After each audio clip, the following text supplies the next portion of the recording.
from winning games, what would you like to accomplish this week in Hoover? To have the pitching sorted.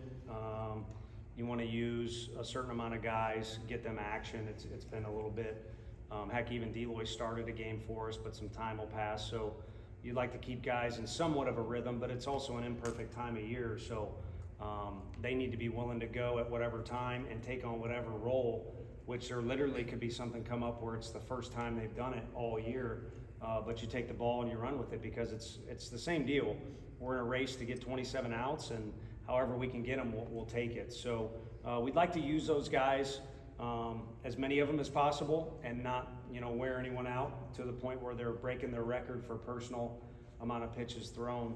And then to prepare the right way, so we're in a rhythm of even staying hydrated, you name it, but make sure preparation is going the way that it's been most of the year for us, because I believe firmly it'll bleed into the game if we're doing that.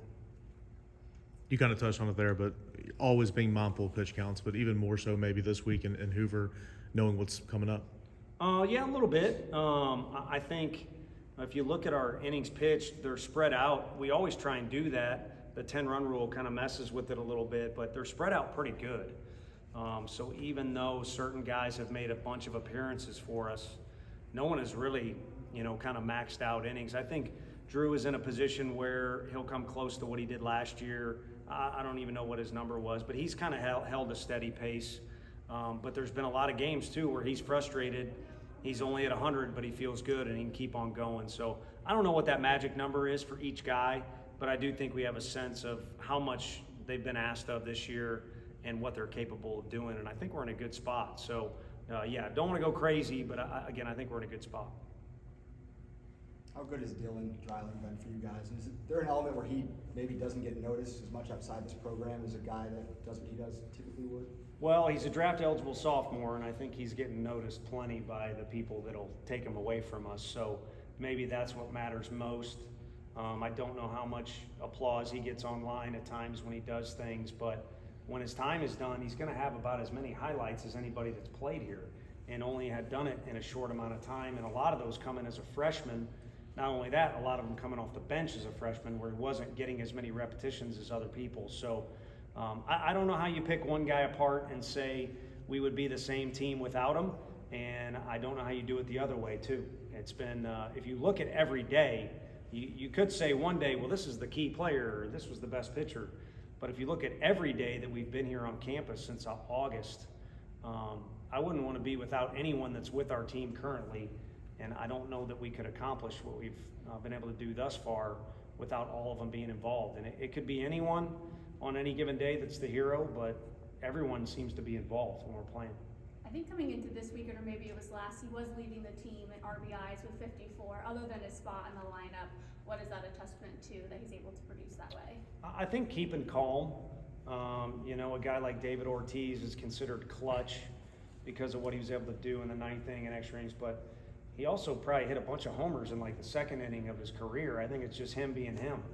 And maybe other guys get wrapped up in the extra yelling in the stands, or maybe back and forth in the dugout, or what the count is, or the scoreboard.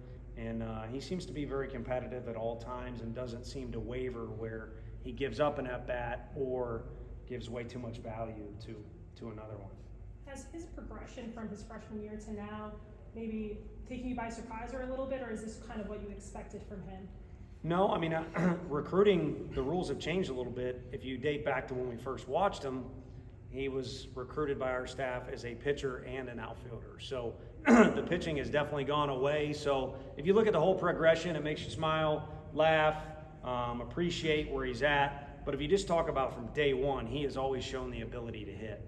So it's been more about adding the physicality, which they're in the weight room now. And I mean, if you just walk, he's very strong and has put in a lot of work to do so. Such a better base runner than he was when he first got here, and has become, something that is more than reliable in the outfield for us, and just has a real good feel for the game. Not that he didn't early, but I think he's matured in a lot of areas that now prop up his hitting even more, which has kind of always been there, at least to an extent. Is there less of a worry about Hoover hampering your NCAA tournament preparation when you know you're going to be hosting that first weekend? Maybe. I hadn't thought of it that way, but if you go, some teams will leave Saturday, stay in Hoover Saturday night, and if they win it, they would stay in Hoover all the way till Sunday. Or even I was on a team, previously where we stayed Sunday night after we played in the finals. So if you were then to go on the road for regional after that, that is a lot of hotel room nights. And it's not like you can't perform under those circumstances. Last year, quick turnaround for us between Clemson and Southern Miss, and a lot of hotel nights combined in between. But you would like to get into routines. And I think being in Hoover, staying in nice hotels they put you up in, they take such good care of you. The city's done an unreal job. So I think once you're there, the circumstances are ideal for our guys to get rest. Once you're on the field there, it's chaos. It's a tournament. Who knows? There's rain delays and things like that. So it's up to them and up to us to help them to manage, their workload a little bit. But these aren't guys that have been in the NBA since they got drafted out of high school. Workload is probably a little over-exaggerated. What's gone into Burke, his transformation of being a really good defensive first baseman? I think taking pride in it. He's always kind of had good actions over there. And I think taking pride in it and then making adjustments. There's been some guys on our team, and our team in general has reflected that. We've kind of continued to push forward a little bit. We've talked about that in here with you guys. Like, we don't have our final set rotation or this or that. I mean, we kind of settled into, for the most part, some stuff, but there's still some variability. There's still some areas where you can see guys getting better. We've started to, don't get picked off on a couple line drive balls this weekend was huge for us. Maybe goes unnoticed, but for coaches, those are things maybe we're doing better now than we were. And so he's just taking pride in it and continue to evolve a little bit. But I think the root of how he is as a teammate with the other first baseman and how he plays the game and approaches it, his best coach here is Luke Lipsius. And that's saying a lot because him and Josh are pretty dang close. But Luke gets a lot of credit for that. It's kind of cool to see the team element on the current team, but also if you go outside of our inner family circle right now, there's some spokes coming off that, if that makes sense. Tony, you talk about maturity. Is this team built to handle the grind of tournament play? Yeah, I think so because of experience of, seeing what it looks like, but then also knowing what it takes to navigate it. Because what can happen, and a freshman can go out and have a phenomenal season. We got some freshmen doing well for us. A lot of times what hurts a freshman is not the ability. They're just so dang eager. I want to. And I think there's an interesting calm about the team. When we get into all those one-to-one Sundays or day threes that we've had, there's an interesting calm about them. Even the one we lost in Tuscaloosa, even though we've obviously gotten better from there. And so some guys have experienced it either in junior college with other schools or here, or even watching it on TV when they were a signee with us. And so I think they know how to, if you're talking about managing a workload, that's a bigger one to me, is your excitement and your giddiness, and when do you celebrate and when do you get upset and when do you cheer for this or that. I think this group has that as a strength. You were at softball yesterday. It's no secret you're a big Tennessee basketball fan. How fun is it right now to be on Rocky Top and to be part of Tennessee athletics? Yeah, it's great. And the fan base, I mean, the one part that's bad on this campus is this fly will not leave me alone. But other than that, everything is, you talk about evolving, everything is pushing forward with the facilities. The fan base has always been, ever since I grew up in St. Louis, I mean, the fan base was very well known. And it's impossible to wear orange and go in an airport, whether they know you are a part of the athletic department or not, they want to talk about it. So all those things are already good and even great, but they're pushing forward. So we got to hold up our weight around here. But that was impressive performance by them yesterday.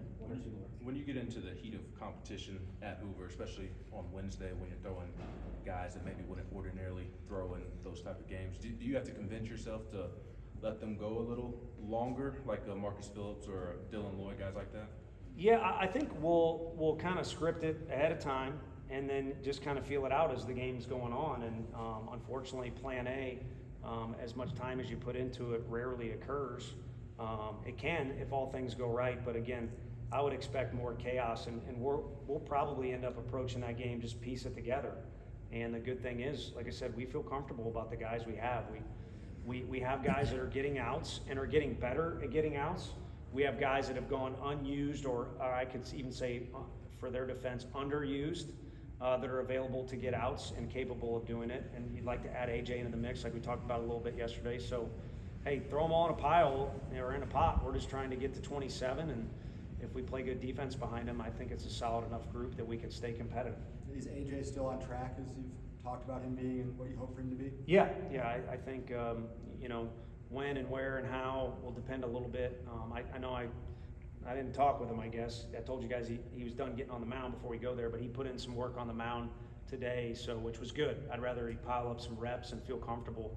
So we'll see tomorrow where he's at and then decide where is the best spot to insert him. Because all we're guaranteed is 2 games, so somewhere in those first 2 games.